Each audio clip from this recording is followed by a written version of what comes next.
سیدنا انس رضی الله عنه می فرماید که یک فرزند یهودی خدمت رسول الله صلی الله علیه و سلم را می کرد. روزی از روزها در مجلس رسول الله تشریف نیاورد. رسول الله صلی الله علیه و سلم پرسان کرد، جستجو کرد که کجا هست. خبر شد که مریض است. رسول الله به عیادتش رفت، کنار بالین او نشست، برای او اسلام را عرضه کرد و فرمود ای فرزند ایمان بیاور تا رستگار شد. این فرزند به سوی پدر خود نگاه کرد که پدرش چه دستور میداد.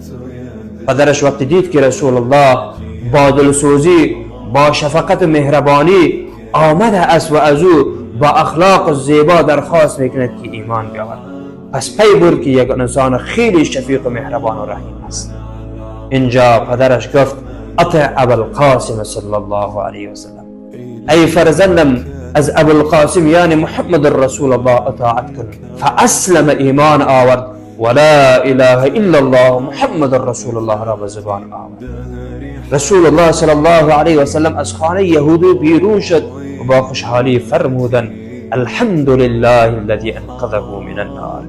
تمام تمجید الله را است که با وسیله من رسول الله یکی از امتیانم را از جهنم نجات.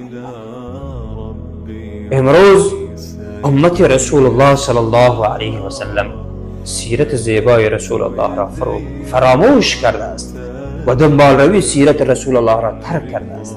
امروز متاسفانه امت رسول الله، من و شما، به دنبال کسانی می رویم، به دنبال افرادی می رویم تمام زندگی خود را وقف دشمنی رسول الله صلی الله علیه و سلم است.